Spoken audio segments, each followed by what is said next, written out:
सो एक new question से start करेंगे। इलस्ट्रेशन 4। अगेन पहले हम लोग रीड करेंगे और मार्क करेंगे कौन सा आइटम कहाँ जाएगा, और उसके बाद फॉर्मेट बना के, है ना, सिस्टम थोड़ा फॉलो करना पड़ेगा अपने को। चलो, you are required to prepare statement of profit and loss and balance sheet. Again same चीज हमें प्रिपेयर करनी है, और from the books of international hotels limited. तो इसका बिजनेस क्या है? होटल्स का बिजनेस है। चलो एक एक आइटम तुम लोग ही बताओ, बताओ कहाँ लिखेंगे हम लोग। Authorised capital divided into 5,006% preference shares of 100 each and 10,000 equity shares of 100 each. Notes to accounts में शेयर कैपिटल के नोट्स टू अकाउंट्स में जाएगा, करेक्ट। फिर subscribed capital 5,006% preference shares of 100 each and equity share, equity capital दिया है, तो दोनों किस में जाएगा? Share capital. याद आ रहा है? शेयर कैपिटल के नोट्स टू अकाउंट्स में पहले क्या लिखते हैं अपन? पहले लिखते हैं ऑथराइज्ड कैपिटल, फिर उसके नीचे लिखेंगे इशूड एंड सब्सक्राइब कैपिटल, तो उसमें नीचे दोनों आ जाएगा। फिर परचेजेस, बताओ परचेजेस कहाँ लिखेंगे? Purchase of stock in trade किस में जाएगा? ये पीएनएल, तो ये दोनों परचेजेस चला जाएगा। फिर वेजेस एंड सैलरी बताओ। एम्प्लॉय बेनिफिट एक्सपेंसेस है ना, एम्प्लॉय बेनिफिट एक्सपेंसेस। फिर rent rates and taxes, other expenses. Laundry, other expenses, खर्चे ये, हाँ। Sales, revenue from operation. Coal and firewood, other expenses. Carriage and coolage, other expenses. ये बहुत easy है कि जो खर्चे है सीधा उसको कहाँ डाल देना है? अदर एक्सपेंसेस, बाकी ऊपर वाले को छोड़ के। Sundry expenses, other expenses. Advertising, repairs, ठीक है। रेंट ऑफ रूम्स और बिलियर्ड, ये क्या होता है बताओ? रेंट ऑफ रूम्स और बिलियर्ड,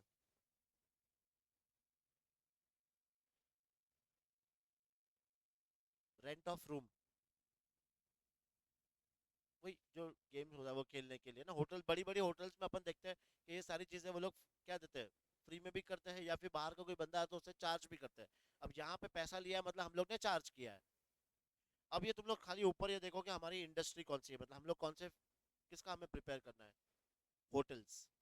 तो होटल्स वाले नॉर्मली देखो ऊपर सेल्स में क्या कर रहे थे वो लोग, क्या बेच रहे हैं सेल्स में देखो? वाइन, सिगरेट, सिगार्स और फूड। तो ये सकते, ये कह सकते हैं हम लोग ये गुड्स बेच रहे हैं। और जो रूम वगैरह जो रेंट ले रहे हैं, तो ये हम लोग बोल सकते हैं कि ये क्या होगा?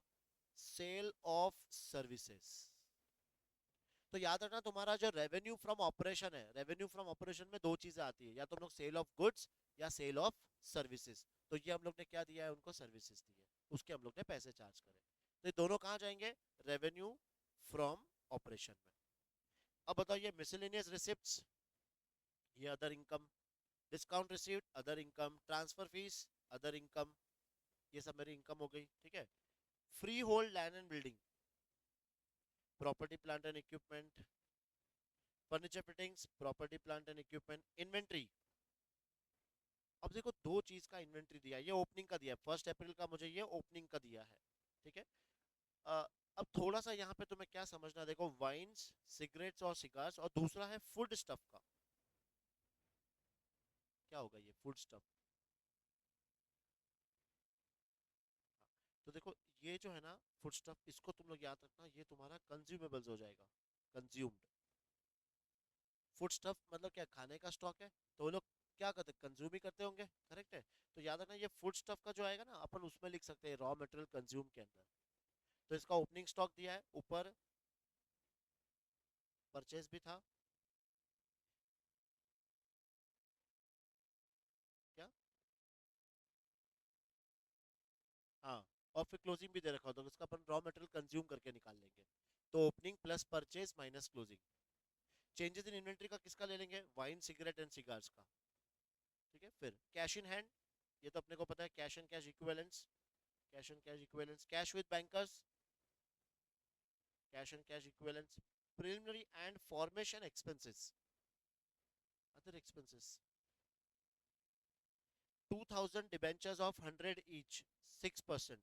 तो ये लॉन्ग टर्म बोरिंग्स। अब देखो यहाँ पे ना जब भी ये परसेंटेज दिया है, तो थोड़ा सा क्या ध्यान रखना है अपने को? इंटरेस्ट हिडन एडजस्टमेंट है ये। पहले हम लोग पूरा लिस्ट चेक करेंगे, अगर कहीं पर भी डिबेंचर इंटरेस्ट नहीं दिया है तो मुझे इसका इफेक्ट देना है, अगर डिबेंचर इंटरेस्ट दे दिया है तो मुझे कुछ नहीं करना है। प्रॉफिट एंड लॉस, ये प्रॉफिट एंड लॉस का opening balance reserve and surplus में चला जाएगा। ट्रेड पेबल, ये डायरेक्ट ट्रेड पेबल वाली कैटेगरी में चला जाएगा। ट्रेड रिसीवेबल, ये ट्रेड रिसीवेबल की कैटेगरी में। इन्वेस्टमेंट कुछ नहीं बोला है तो अपन नॉन करंट इन्वेस्टमेंट मानेंगे इनको, है ना, long term purpose. Goodwill at cost, intangible assets, general reserve, reserves and surplus. तो ये तो समझ में आ गया कौन सी चीजें कहाँ जाएगी, ठीक है। फिर next, wages and salary outstanding. बताओ बचपन से क्या सीखा है कि आउटस्टैंडिंग हम लोग क्या करते हैं? एक तो लाइबिलिटी साइड में लिखेंगे और एक वेजेस में ऐड करते हैं। तो देखो हमें ऊपर एक वेजेस और ये खर्चा आया था, वेजेस एंड सैलरी, तो मुझे क्या करना है बताओ? एक तो इसमें ऐड करना है वेजेस एंड सैलरी, एक तो हमें इसमें ऐड करना है, और दूसरा ये आउटस्टैंडिंग है तो कहाँ जाएगा? लाइबिलिटी। अब ये तो मैं कौन सी फॉर्मेट बना रहा हूँ? वर्टिकल। अब उसमें सोच के बताओ कहाँ कौन से लाइबिलिटी में जाएगा? अदर करंट लाइबिलिटीज, तो ये जाएगा अदर करंट लाइबिलिटीज के अंदर। फिर देखो इन्वेंट्री का, एक तो ये मुझे क्लोजिंग स्टॉक दिया दोनों का। फूड स्टफ का मैंने क्या बताया किस में ले लेंगे हम लोग? ये इसको कंज्यूम में ले लेंगे, ठीक है।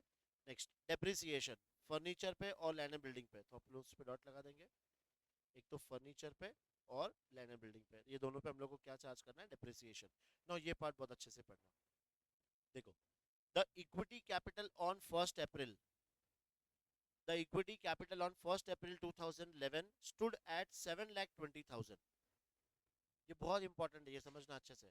देखो, the equity capital on 1st April stood at 7,20,000, that is 6,000 shares fully paid and 2,000 shares of 60 paid। मतलब मुझे स्टार्टिंग में जो इक्विटी शेयर कैपिटल है ईयर के स्टार्टिंग में कितना दिया था? 7,20,000।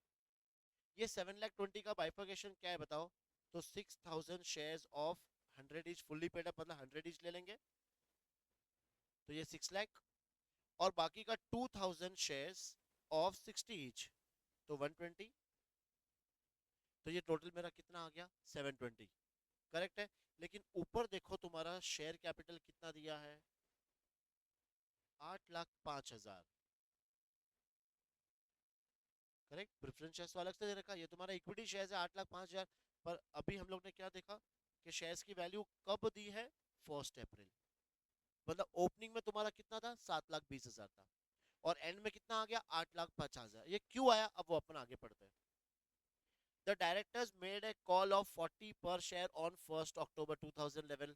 देखो ये दिख रहा है तुम्हें, ये पार्टली पेड अप है, तो मैंने इन लोगों से 40 रुपया मंगवाया, ठीक है। फिर a shareholder could not pay the call on 100 shares and his shares were forfeited। कितने लोगों ने पैसा नहीं दिया? 100 लोगों ने। 100 लोगों ने ये पैसा नहीं दिया, मतलब 100 इंटू, बताओ, 60। ये मैं क्या कर रहा हूँ बता रहा हूँ। देखो, इन्होंने इतना पैसा नहीं दिया तो इनके शेयर्स मैंने क्या कर दिए? फोरफिट कर दिए। फिर वापस से ये मैंने री इशू कर दिए 90 रुपीज पर शेयर पे। याद करो इशू ऑफ शेयर्स वाला चैप्टर। जो भी चीज मैंने शेयर्स को फोरफिट करके री इशू करा है, तो मुझे उस पर हमेशा क्या होता था? प्रॉफिट होता था। और वो प्रॉफिट को मैं कहाँ ट्रांसफर करता हूँ? कैपिटल रिजर्व में। अब यहाँ पे हम लोग प्रॉफिट का फिगर फाइंड करेंगे। देखो बहुत सिंपल है, ये जो 100 लोग हैं, 100 शेयर होल्डर्स, इन्होंने 40 रुपये नहीं दिया, इसका मतलब 60 रुपये दिया। तो कंपनी को फायदा कितने का हुआ? 100 इंटू 60, 6,000। कंपनी ने ये शेयर कितने में री इशू करा? 90, मतलब 10 रुपए का लॉस हो गया। तो 100 इंटू 10, 1000 का मुझे क्या हो गया? लॉस। तो फाइनल प्रॉफिट कितने का हुआ? 5,000 का। करेक्ट। और ये दोनों में क्या चेंज हुआ बताओ? ये तो 6 लाख का वैसे ही रहेगा, और ये अब 60 का है क्या? नहीं, अब ये कितने का हो गया? 100। तो ये वैल्यू कितनी हो गई? 6 लाख और 2 लाख कितना हो जाएगा? 8 लाख। और 5,000 ये प्रॉफिट, तो टोटल कितना आया तुम्हारे बुक्स में? 8,05,000। अब समझ में आया 8,05,000 कैसे आया? कि वापस आ गया ना। देखो, जो ये जो पार्टली पेडअप था, इसको कंपनी ने क्या किया? फुल्ली पेडअप सबसे कॉल मांग लिया। लेकिन 100 लोगों ने क्या बोला कि भाई हमारे पास पैसा नहीं है, तो उनके शेयर्स मैंने क्या कर दिए? फोरफिट कर दिए। फोरफिट करने के बाद सारे री इशू भी कर दिए, ठीक है, सारे री इशू भी कर दिए। इसका मतलब मुझे वहां पे कुछ ना कुछ क्या हुआ होगा? प्रॉफिट। और ये तो हम लोग ने बचपन से सीखा है, हम लोग ये प्रॉफिट कैसे फाइंड करते हैं। करेक्ट। तो अब मुझे बताओ ये 8,05,000 का बाइफर्केशन तुम कैसे करोगे? 7-20 नहीं रहेगा, अभी 8 लाख हो गया ना वो 7-20 तो। कैसे 8 लाख हुआ? 2,000 जो शेयर्स थे वो 100 रुपए के हो गए, तो 2 लाख तो उसका आ गया, 6 लाख पहले का, 8 लाख और 5,000 अलग। तो तुम्हारे शेयर कैपिटल में कितने जाएंगे? 8 लाख। और ये 5,000 किस में जाएगा? रिजर्व्स एंड सरप्लस में। क्या बोल के लिखेंगे? Capital reserve. याद आ रहा है? Capital reserve. बताओ, क्लियर? ठीक है, नेक्स्ट। इसका मुझे बताना अब। देखो मैं अलग से हाईलाइट कर देता हूँ। The directors declared a dividend of 8% on equity shares on 2nd April, transferring any amount that may be required from general reserve. The directors declared a dividend of 8% on equity shares on 2nd April, transferring any amount that may be required from general reserve. क्या हुआ है पहले ये बताओ। Dividend declare कर रहे हैं, और जो भी पैसा हमें चाहिए वो कहां से लेना है? मुझे जनरल रिजर्व से लेना है। बताओ इसका इफेक्ट। जनरल रिजर्व में से माइनस करेंगे, और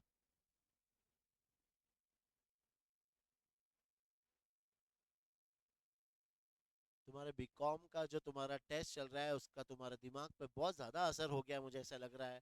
हम लोगों ने लास्ट क्वेश्चन में भी देखा था कि अगर ये सिर्फ डिक्लेयर करते हैं फाइनल डिविडेंड, तो उस साल रिकॉर्ड नहीं करते हैं, जिस साल पे करेंगे उस साल रिकॉर्ड करेंगे। समझ में आ रहा है? अगर मैंने ये पिछले साल का डिविडेंड अगर इस साल पे करा होता, तो मैं अपने रिजर्व्स में से कम करता, करेक्ट, और मेरा खर्चा तो प्रॉफिट उसमें जाता। समझ में आ रहा है? कैश में से माइनस हो जाता। लेकिन ये हम लोग कब कर रहे हैं? नेक्स्ट ईयर पे करेंगे, तो ये मुझे रिकॉर्ड नहीं करना है। और इग्नोर टैक्सेशन, ठीक है, इग्नोर कर देंगे। बस खत्म। आया समझ में? क्वेश्चन समझ में आया? अब मेन तो क्वेश्चन समझ में आ गया, अब तुम्हें कहाँ पे कूदना है? फॉर्मेट्स। पहले बैलेंस शीट का फॉर्मेट एक बार फटाफट से नजर घुमाते बताओ, कौन से क्या क्या लिखोगे? शेयर कैपिटल आएगा, रिजर्व सरप्लस आएगा, नॉन करंट लाइबिलिटीज में से लॉन्ग टर्म बोरोइंग्स आया था और कुछ भी नहीं आया था। फिर करंट लाइबिलिटीज में से ट्रेड पेबल आया था, अदर करंट लाइबिलिटीज, ये एक नया खोलना क्योंकि एक था वो, है ना, आउटस्टैंडिंग वाला। ठीक है, फिर एसेट्स में पीपी खोलना पड़ेगा, इनटेंजिबल एसेट्स, उसके बाद कुछ भी नहीं है। फिर नॉन करंट इन्वेस्टमेंट आया था, नॉन करंट इन्वेस्टमेंट, ठीक है, डेफर्ड टैक्स नहीं है, long term loans and advances वो सब नहीं है। फिर करंट एसेट्स के अंदर क्या क्या आएगा? Trade receivable, inventory, cash and cash equivalent, बस ये सब। और प्रॉफिट एंड लॉस में revenue from operation, other other income, cost of material consume आएगा इस क्वेश्चन में, परचेजेस आएगा, चेंजेस इन इन्वेंट्री आएगा, एम्प्लॉय बेनिफिट एक्सपेंसेस आएगा, फाइनेंस कॉस्ट भी आएगा, डेप्रिसिएशन भी आएगा, अदर एक्सपेंसेस भी आएगा। तो ये दो फॉर्मेट पूरा बनाओ और नीचे सबके नोट्स टू अकाउंट्स मिलते हैं कितनी देर में? 10 मिनट, 5 से 7 मिनट, चलो फटाफट करते हो। चलो स्टार्ट करेंगे।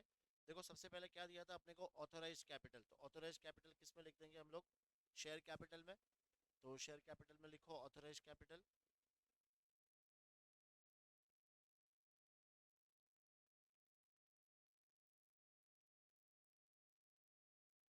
ऑथोराइज कैपिटल क्या दिया है? 5,000, 6% preference shares of ₹100 each. 5,000, 6% preference shares of ₹100 each, multiply करो, ये कितना आ जाएगा? 5 लाख। और फिर 10,000 इक्विटी शेयर्स ऑफ ₹100 ईच, और ये आ जाएगा 10 लाख। ठीक है, तो इसकी टोटल 15 लाख, जिसके नीचे डबल लाइन, क्योंकि ये कभी भी टोटल में इंक्लूड नहीं करते। इसके बाद क्या लिखेंगे? Issued and subscribe capital. तो हेडिंग डालना इशूड एंड सब्सक्राइब्ड कैपिटल। अब इसमें क्या आया था? 5,000, 6% प्रेफरेंस शेयर्स ऑफ 100 ईच। लिखो 5,000, 6% प्रेफरेंस शेयर्स ऑफ 100 ईच, और ये तुम्हारा फिगर आ गया 5 लाख। इसके बाद है इक्विटी। ना इक्विटी में बताओ, हम लोग ने वर्किंग दिखाया था, तो क्या 8,05,000 आएगा क्या? इक्विटी में कितना आएगा? 8 लाख। ठीक है, और वो 8 लाख का बाइफर्केशन कैसे करेंगे? तो 8,000 इक्विटी शेयर्स ऑफ ₹100 ईच। तो ये ऊपर तुम्हें फिगर कितना लिखना है, 8 लाख, और ये आ जाएगा तुम्हारा टोटल 13 लाख। और वो जो 5,000 आया था, 5,000 क्या था अपना बताओ, प्रॉफिट था। तो वो प्रॉफिट को कहाँ लिख देना है, capital reserve, reserve and surplus में। तो यहाँ पे नीचे लिख दो कैपिटल रिजर्व, कैपिटल रिजर्व 5,000। ठीक है। और ये तुम जो शेड्यूल 1 का जो आंसर आ चुका है ना, कितना है, 13 लाख। ये ऊपर जाके तुम लोग अपने बैलेंस शीट में भी लिख सकते हो। चलो ये लास्ट में लिखेंगे एक साथ, अभी पहले ये लिख लेता हूँ। चलो ये ऑथराइज्ड हो गया अपना, इशूड कैपिटल ये सब हो गया। नाउ परचेजेस, बताओ कहाँ चला जाए परचेजेस। हम लोग ने बनाया परचेज का, yes. Purchase of stock in trade लिखो यहाँ पे, परचेज ऑफ वाइन्स, सिगरेट्स और सिगार्स एक्सेट्रा। कितना है परचेज, ये 45,800। क्या फूड स्टफ का भी परचेज हम लोग ऐड करेंगे, बताओ। फूड स्टफ का परचेज परचेज में ऐड नहीं करना, मैंने क्या बोला, इसको कंज्यूम आइटम्स में लेंगे, तो वो कॉस्ट ऑफ मटेरियल कंज्यूम। तो यहाँ पे लिख लो एक बार, opening inventory of foodstuff plus purchase of foodstuff, और इसमें से माइनस कर देंगे हम लोग closing inventory of foodstuff. तो फिलहाल के लिए अपने पास कौन सा फिगर है, परचेजेस कितना है, 36,200। तो सिर्फ ये लिख लो 36,200, बाकी का फिगर जब आएगा तब लिखेंगे। ठीक है। नाउ ये हो गया परचेजेस। वेजेस एंड सैलरी कहाँ जाए, वेजेस एंड सैलरी बताओ।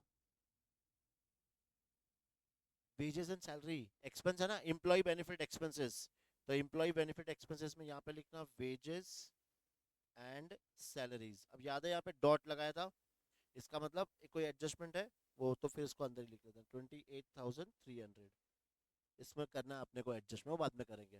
हाँ वो बाद में करेंगे जब आएगा तब, ठीक है। Next, rent rates and taxes. अब ये सब हम लोग कहाँ लिखते जाएंगे, अदर एक्सपेंसेस में लिखते जाएंगे। तो अदर एक्सपेंसेस में लिखो रेंट रेट्स एंड टैक्सेस, इसका अमाउंट है 8,900। फिर है तुम्हारा लॉन्ड्री,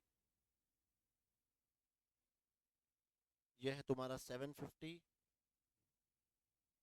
ठीक है, रेंट एंड टैक्सेस लॉन्ड्री हो गया। सेल्स कहाँ लिखूँ मैं, सेल्स रेवेन्यू फ्रॉम ऑपरेशन में। तो रेवेन्यू फ्रॉम ऑपरेशन में देखो यहाँ पे लिखना, सबसे पहले मैंने बताया था ना, दो चीज़ की सेल्स है अपने पास। ये हो गया सेल ऑफ गुड्स, क्या क्या बेचा है हम लोग ने, वाइन्स,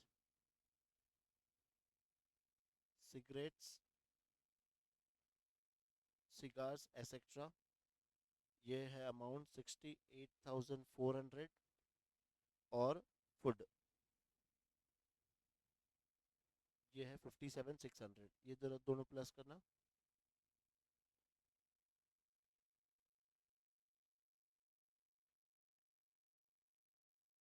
126। ठीक है। तो ये सेल्स हम लोग ने यहाँ पर रिकॉर्ड कर लिया। इसके बाद कोल एंड फायरवुड, अगेन ये सब किसमें, अदर एक्सपेंसेस लिखते जाओ।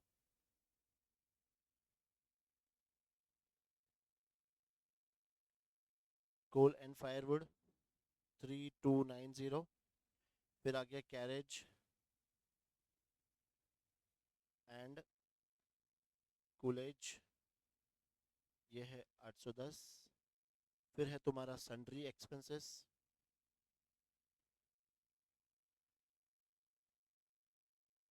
सन्ड्री एक्सपेंसेस ये है तुम्हारा 5840।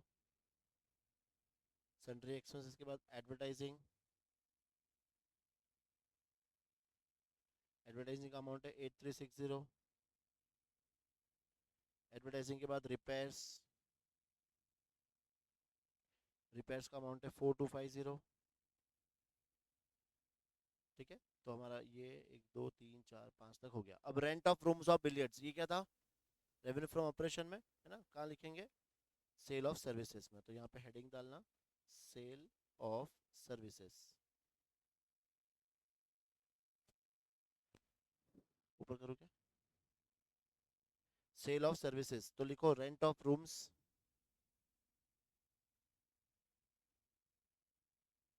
रेंट ऑफ रूम्स कितना है 48,000, और billiard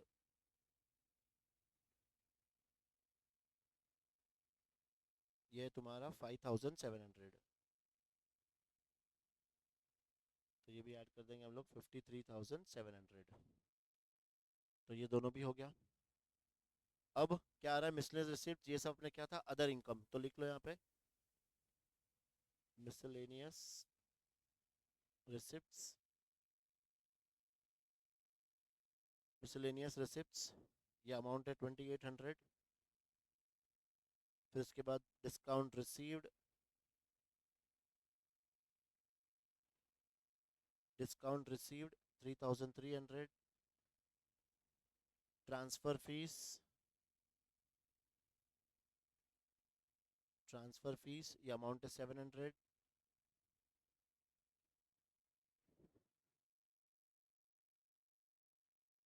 next free hold land and building, ये पीपीई में लिख देंगे, तो यहाँ पे लिखना free hold land and building,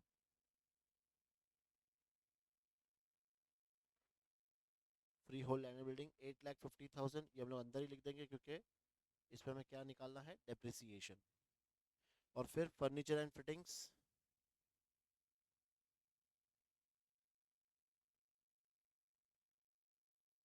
furniture and fittings 86,300, इस पे भी डेप्रिसिएशन निकालना है।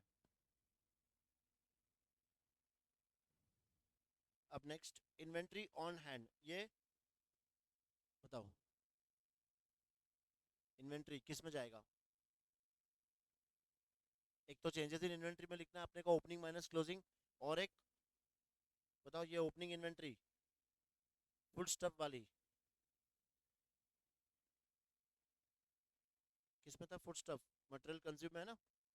देखो ओपनिंग इन्वेंट्री ऑफ इन्वेंट्री कितना ये 5,260, तो यहाँ पे लिखना 5,260, और चेंजेस इन इन्वेंट्री में opening inventory minus closing inventory, तुम्हारा ओपनिंग इन्वेंट्री वाइन्स का कितना था 12,800, 12,800। देखो इफेक्ट देते हैं, समझना अच्छे से कौन सा कहाँ पे लिख रहे हैं अपन। तो इन्वेंट्री का हो गया अपना इफेक्ट, फिर कैश इन हैंड, ये चले जाओ सीधा cash and cash equivalent,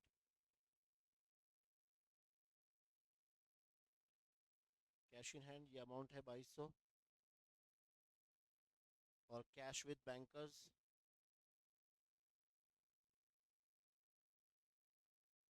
cash with bankers ये है 76,380,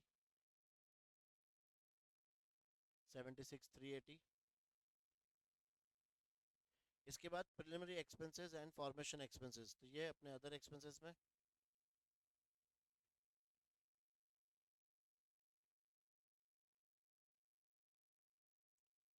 प्रिलिमिनरी एंड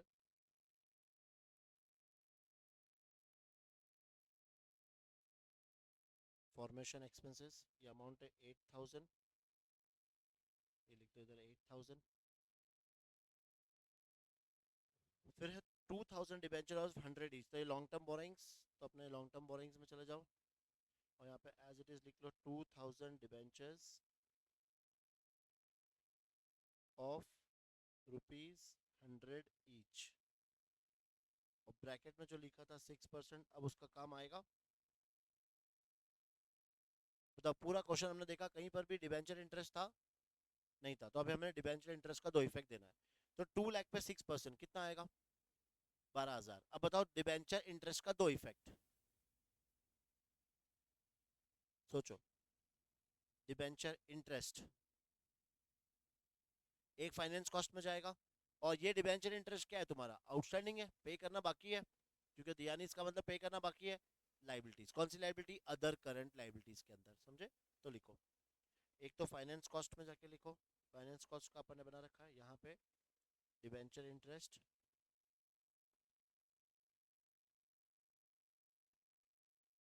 ये तो ब्रैकेट में दिखा दो, 2 लाख का 6% इज 12,000।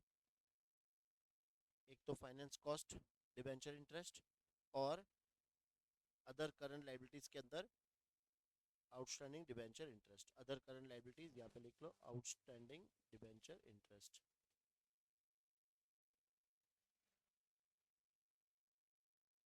12,000।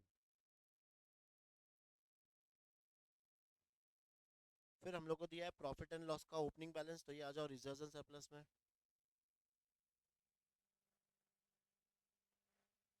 प्रॉफिट एंड लॉस ये तुम्हारा ओपनिंग बैलेंस 41,500 अंदर ही लिखेंगे क्योंकि इसमें करंट ईयर का प्रॉफिट भी क्या हो जाएगा, ऐड हो जाएगा।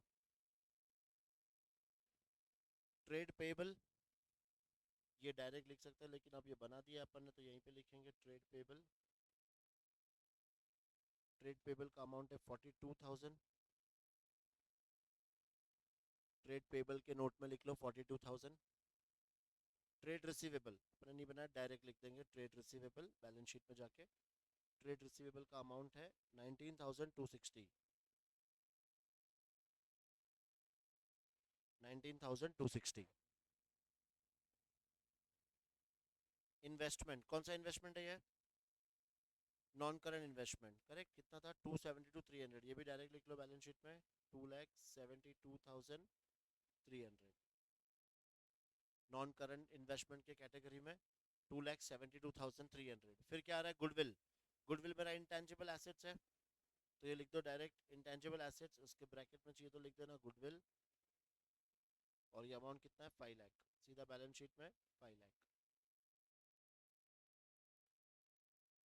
जनरल रिजर्व ये मेरा रिजर्व एंड सरप्लस में 2 लाख, चले जाओ रिजर्व सरप्लस के हेडिंग में।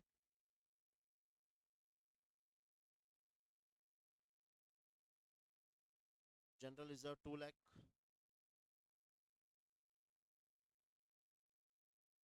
तो अपना जो पोस्टिंग पार्ट है वो कंप्लीट हो गया सबका। हम लोग ने एक या दो इफेक्ट जो भी देना था अपन ने वो लिख दिया। अब एडजस्टमेंट सॉल्व करेंगे। सबसे पहले है वेजेस एंड सैलरी आउटस्टैंडिंग। तो ये वेजेस एंड सैलरी में एक तो क्या करना है तुम्हें प्लस, और एक दूसरा अदर करंट लाइबिलिटीज में कितना है 1280। तो चले जाओ वेजेस एंड, नोट बनाया था अपन ने, notes to accounts benefit expenses, देखो यहाँ पर प्लस करो आउटस्टैंडिंग 1280। तो आउटर कॉलम में तुम्हारा आ जाएगा 29,580। 29,580। और इसको अदर करंट लाइबिलिटीज में लिख लो outstanding wages and salaries 1280। Outstanding wages and salaries 1280। फिर आ गया अपना इन्वेंट्री। देखो फूड स्टफ का तो तुम्हें कहाँ लिखना है? मटेरियल कंज्यूम के यहाँ पे माइनस कर देंगे। और ये दूसरी जो इन्वेंट्री है ये क्लोजिंग माइनस ओपनिंग, याद है ना? Opening minus closing, changes in inventory के हेडिंग में जाके लिखेंगे। तो एक एक लिखते हैं पहले। देखो सबसे पहले आ जाओ तुम लोग कहाँ पे, कॉस्ट ऑफ मटेरियल कंज्यूम। दिख रहा है तुम लोग प्रॉपर विजिबल है ना? तो बड़ा बहुत हो गया क्वेश्चन नहीं। फूड स्टफ का कितना है देखो 16,400, तो यहाँ से माइनस कर दो 16,400। इसका आंसर तो बता दे तू, कैलकुलेटर ले ले।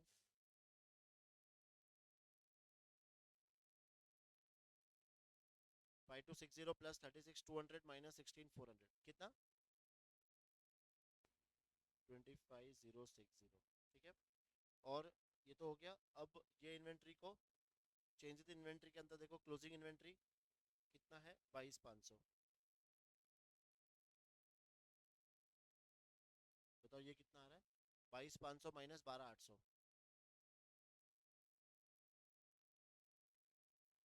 9,700। ये तुम्हारा नेगेटिव फिगर आ जाएगा। ठीक है।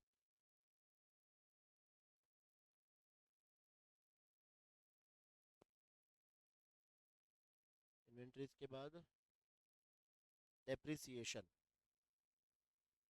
चलो डेप्रिसिएशन फर्नीचर फिटिंग्स पे 5% करो। Furniture and fittings minus depreciation at the rate of 5%, कितना है? 4315 माइनस करके बताना। 300, 985, ठीक है। और लैंड एंड बिल्डिंग पे है 2%, तो minus depreciation at the rate of 2%, कितना है? 17,000। फिर आउटर कॉलम में आ जाएगा 8,33,000। अब ये डेप्रिसिएशन को कहाँ लिखेंगे? हाँ ठीक है, तो वहां जाके लिख लेते हैं। देखो डेप्रिसिएशन ऑन किस पे है? फर्नीचर एंड फिटिंग्स और लैंड एंड बिल्डिंग। फर्नीचर पे कितना आया था? 4315। और लैंड एंड बिल्डिंग पे 17,000। और ये प्लस करके आ जाएगा 21,315। तो डेप्रिसिएशन भी हो गया अपना, इक्विटी शेयर्स वाला कर ही लिया था अपन ने। चलो अब एक एक क्या करते जाएंगे हम लोग, टोटल करते जाएंगे और बैलेंस शीट में लिखते जाएंगे। शेड्यूल नंबर 1 का टोटल 13 लाख। शेड्यूल नंबर 1 में जाके लिख लो, शेयर कैपिटल के आगे 13 लाख।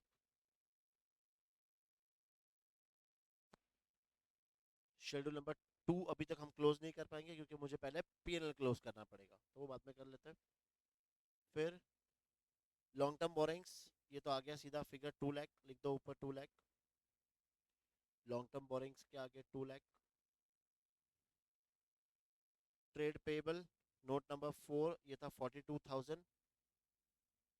ट्रेड पेबल लिख दो 42,000। अदर करंट लाइबिलिटीज तो note number 5, other current liabilities का टोटल है 13,280, तो ये लिख दो ऊपर 13,280।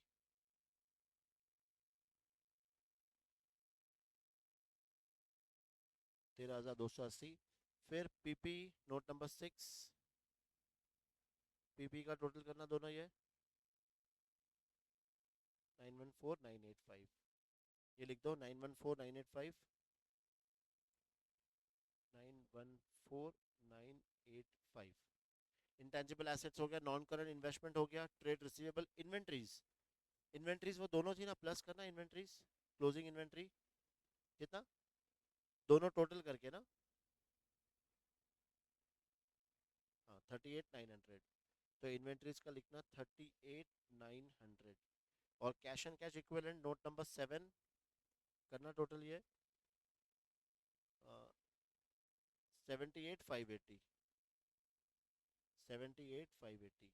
78,580, ठीक है। अब आते हैं हम लोग अपने प्रॉफिट एंड लॉस। तो सबसे पहले रेवेन्यू फ्रॉम ऑपरेशन, ये दोनों प्लस करो। 1,797,000, 1,797,000, 1,797,000, ठीक है। अदर इनकम 6,800, तो ऊपर लिख देना अदर इनकम 6,800। फिर ये टोटल रेवेन्यू दोनों को प्लस करना।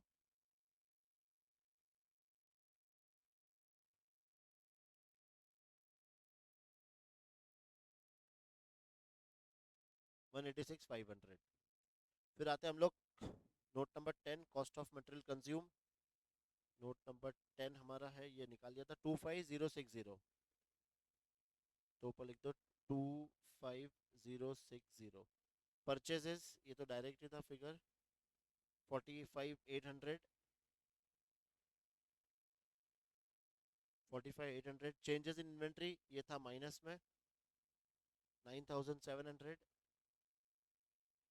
तो माइनस में 9,700। Employ benefit expenses note number 13,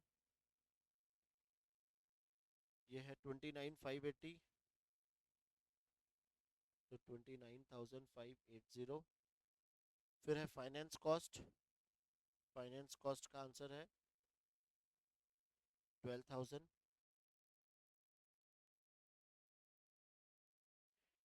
depreciation, depreciation का टोटल है 21,315, तो वो लिख दो 21,315। फिर अदर एक्सपेंसेस, करना जरा टोटल ये 40,200। ठीक है, तो ऊपर लिख दो ये 40,200। 40,200। नाउ अब टोटल एक्सपेंसेस निकालो, ये सब प्लस करना और 9,700 माइनस करना। 255, 22,245। ठीक है, अब 22,245 क्या करेंगे, उसमें प्लस करेंगे ना, रिजर्व से प्लस में, वो बाकी अपना 22,245 यहाँ पे प्लस करंट ईयर प्रॉफिट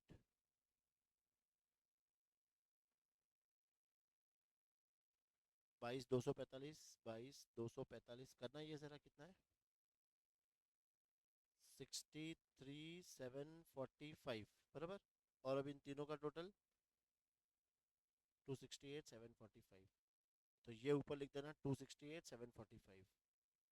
268,745। अब बैलेंस शीट की टोटल 18,24,025, सेम दोनों साइड 18,24,025। आया मजा, ज्यादा ही मजा आ गया ना, लेंदी हो जाता है थोड़ा सा ये। अब इसमें तुम्हारी 25 मिनट में तो हो जाएगा आराम से, थोड़ी सी मेहनत चाहिए बस अपने को। देखो फूड स्टफ क्या होता है, फूड स्टफ जैसे हम लोग ने खाने पीने की चीजें, खाने पीने की चीजें लाई, उसको बनाई, कंज्यूम करी, खत्म। उसका ओपनिंग स्टॉक रहेगा, क्लोजिंग स्टॉक रहेगा, परचेज रहेगा। जैसे स्टेशनरी, स्टेशनरी हम क्या करते हैं नॉर्मली बिजनेस में, स्टेशनरी को हम लोग क्या मानते हैं, कंज्यूमेबल आइटम्स मानते हैं। वैसे ये फूड स्टफ है होटल इंडस्ट्रीज के लिए, तो ये हम लोग को रॉ मटेरियल कंज्यूम में लेंगे ये। ठीक है, अब ये तो हो गया क्वेश्चन। अब किसकी बारी, किसकी बारी, होमवर्क की बारी। तो तुम लोग एक होमवर्क दूंगा मैं क्लास में, देखो एक बार पूरा एक्सप्लेन करूंगा, ऐसे नहीं डायरेक्ट दे दूंगा मैं, एक्सप्लेन करके फिर तुम्हें सॉल्व करना है। और देखो तुम्हें आंसर अभी खुद आने लग जाएगा फटाफट। चलो इलस्ट्रेशन आ जाओ तुम लोग 5। इलस्ट्रेशन 5 पहले हम लोग क्या करेंगे, वही अपना हमेशा की तरह मार्किंग करेंगे, वो तुम्हारा परफेक्ट आ गया तो इजी है। चलो बताओ फर्स्ट क्या प्रिपेयर करना है तुम्हें, बैलेंस शीट और ओनली बैलेंस शीट और नोट्स टू अकाउंट्स, मतलब ये तो इजी वाला क्वेश्चन आ गया। मतलब इक्विटी शेयर कैपिटल, बोलो आंसर देना पड़ेगा। इक्विटी शेयर कैपिटल, ये क्या हुआ, शेयर कैपिटल। कॉल्सिन एरियाज क्या करते हैं, माइनस करेंगे है ना, अपने शेयर कैपिटल में से माइनस करेंगे। Land PP, building PP, plant and machinery PP, furnitures very good PP, general reserve, reserves and surplus, loan from state financial corporation, long term borrowings, ये तुम्हारा आ गया लॉन्ग टर्म बोरोइंग्स। इन्वेंट्री, ये opening inventory है या closing, opening ही होगी ना। ना बताओ क्या है कि ये फिनिश गुड्स का, ये चेंजेस इन इन्वेंट्री में चला जाएगा। और रॉ मटेरियल का कंज्यूमेबल में लिख सकते हैं, कंज्यूम में। Provision for tax, short term provision, short term provision, provision for tax short term provision में जाता है, याद आ रहा है, long term provision short term provision. Trade receivable, ये तो ट्रेड रिसीवेबल में जाएगा। Advances, short term loans and advances, नहीं एडवांसेस का मतलब क्या, तुमने किसी को एडवांस देके रखा, डेबिट साइड है ना, समझ में आ रहा है, तो ये short term loans and advances में जाएगा, short term loans and advances. Dividend payable, other current liabilities.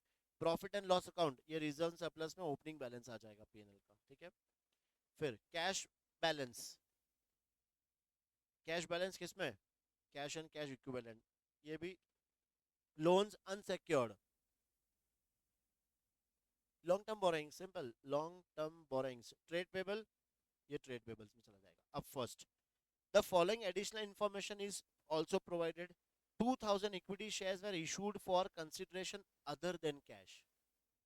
ये सिर्फ ब्रैकेट में तुम्हें क्या करना है, डिस्क्लोजर देना है इसका खाली, मतलब जहां तुम शेयर कैपिटल लिखोगे ना उसके नीचे ब्रैकेट में सिर्फ इतना सा लिखना है, out of about 2000 equity shares were issued for consideration other than cash. इसका कोई इफेक्ट नहीं आएगा, सिर्फ तुम्हें क्या करना है, डिस्क्लोजर देना है वहां पे। ठीक है, next, trade receivable of 52,000 are due for more than 6 month. देखो जहां तुम ट्रेड रिसीवेबल लिखोगे नोट्स टू अकाउंट्स में, उसका तुम्हें बाइफर्केशन देखना है क्या, कि ट्रेड रिसीवेबल लिखा उसके बाद outstanding for more than 6 month और अदर्स। सी ट्रेड रिसीवेबल क्या होता है बताओ, जिनसे मुझे पैसा लेना है। अब ये क्या बोल रहा है कि ऐसे 52,000 के डेटर्स है जिनका 6 महीने से पैसा आना बाकी है। तो ये मेरे शेयर होल्डर्स को पता होना जरूरी होता है, इन्वेस्टर्स को पता चलना चाहिए कि भाई जो तुम्हारे डेटर्स है 6 महीने से भी पुराने डेटर्स तुम्हारे चल रहे हैं, और एक होंगे जो 6 महीने से कम होंगे। तो तुम्हें भी इसका क्या करना है, खाली डिस्क्लोजर देना है। ट्रेड रिसीवेबल के हेड में देखो ऊपर एक बार देख लेते हैं, ट्रेड रिसीवेबल कितना देखो 2 लाख।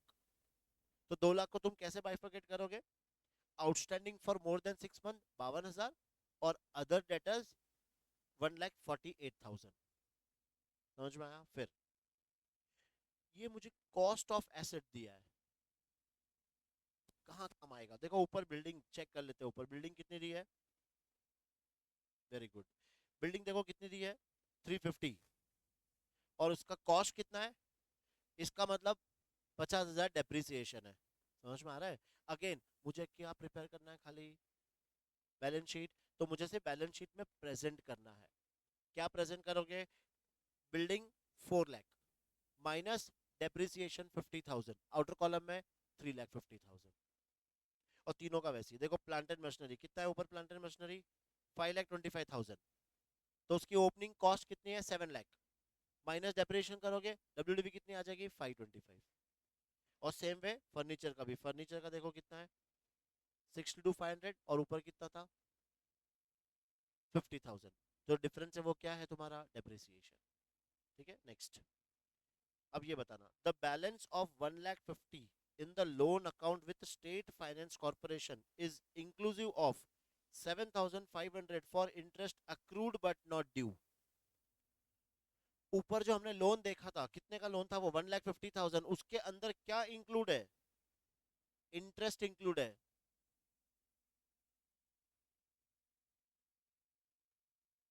नहीं बेटा, हमने एक लोन लिया है, लोन किससे लिया है, स्टेट फाइनेंस कॉर्पोरेशन से। लोन कितने का लिया, 1.5 लाख। पर वो 1.5 लाख का बाइफर्केशन क्या है कि 1.5 लाख के अंदर 7,500 क्या है तुम्हारा, interest accrued but not due. लगाओ दिमाग लगाओ थोड़ा सा।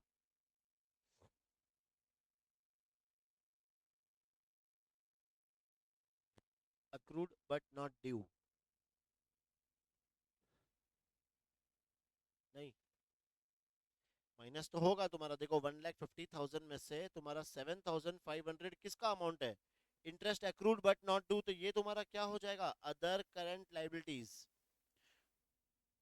अदर करंट लाइबिलिटीज देखो ये तो तुम्हारा कहाँ गया था, लॉन्ग टर्म बोरिंग्स में जाएगा, बाकी का अमाउंट 142,500, ये आउटस्टैंडिंग। समझ में आ रहा है। तो 1.5 लाख का जो ऊपर लोन दिया ना, देखो एक बार वो भी देख के आ जाते हैं। ये देखो ये लोन जो दिया ना 1.5 लाख, इसके अंदर क्या बोला है, 7,500 इंटरेस्ट का अमाउंट है। तुम वहां से उठा के कहाँ लिख दोगे, अदर करंट लाइबिलिटीज में। और 142,500 किस में आ जाएगा, लॉन्ग टर्म बोरिंग्स में आ जाएगा। ठीक है नेक्स्ट फिफ्थ देखो, balance at bank includes 2,000 with perfect bank limited which is not a scheduled bank. ये क्या है भला, देखो अब ये भी तुम्हें सिर्फ एक डिस्क्लोजर होता है। मेरा जो बैंक बैलेंस देखना ऊपर, बैंक बैलेंस कितना था, ये रहा 247, 2,47,000। इसमें से 2,000 ऐसे बैंक में जमा है जो शेड्यूल बैंक नहीं है। शेड्यूल बैंक मतलब नहीं है, मतलब कौन सा बैंक होगा वो, कोऑपरेटिव बैंक दूसरा बैंक होगा, करेक्ट। मतलब ये भी सिर्फ तुम्हें क्या करना है, डिस्क्लोजर देना है। तो ये बैलेंस शीट बैंक कहाँ लिखोगे बताओ, कैश एंड कैश इक्विवेलेंट में, उसमें तुम्हें बाइफर्केशन देना है। इन शेड्यूल बैंक 2,000 नहीं, इन शेड्यूल बैंक कितना आएगा डिफरेंस, और इन नॉन शेड्यूल बैंक 2,000। ये सिर्फ क्या करना है तुम्हें, डिस्क्लोजर देना है। ठीक है next, the company had contract for erection of machinery at 1,50,000 which is still incomplete. ये क्या मतलब है, the company had contract for erection of machine at 1,50,000 which is still incomplete, करा अभी तक नहीं है। तो ये तुम्हारी कौन सी लाइबिलिटी आएगी, ये क्या लाइबिलिटी में इंक्लूड करेंगे क्या, नहीं। तो ये कहाँ पे, एक कॉन्ट्रैक्ट तुम्हारा इनकम्प्लीट है, तो ये कहाँ आ जाएगा, नीचे notes to accounts contingent liabilities के अंदर अपन शो करेंगे। ठीक है, तो इसका भी तुम्हें बैलेंस शीट में कुछ भी प्रेजेंट नहीं करना है। अब कर लोगे आराम से इस क्वेश्चन को, ट्राई करना, सिर्फ बैलेंस शीट बनाना है और तुम्हें contingent liability is not a part of deferred tax liability, ये तुम्हें नीचे नोट करके दिखाना है बस, बैलेंस शीट के नीचे एक फुट नोट करके दिखाना है कि तुम्हारा जो 1,50,000 था ये अभी एग्जीक्यूट हुआ नहीं है, ये पेंडिंग है, तो इतना सा तुम्हें नीचे शो करना है। और बाकी देखो जैसे मैं बता रहा था, cash at bank with schedule bank with others, ऐसे तुम्हें डिस्क्लोजर करना है। फिर trade receivable outstanding for more than 6 month, other debts, ये तुम्हें डिस्क्लोजर करना है, कर लोगे। और जो तुम्हारा देखो नोट नंबर 1 था, ये शेयर कैपिटल, ये देखो ये वाला अदर देन कैश, इसमें तुम्हें सिर्फ क्या करना है, डिस्क्लोजर देना है।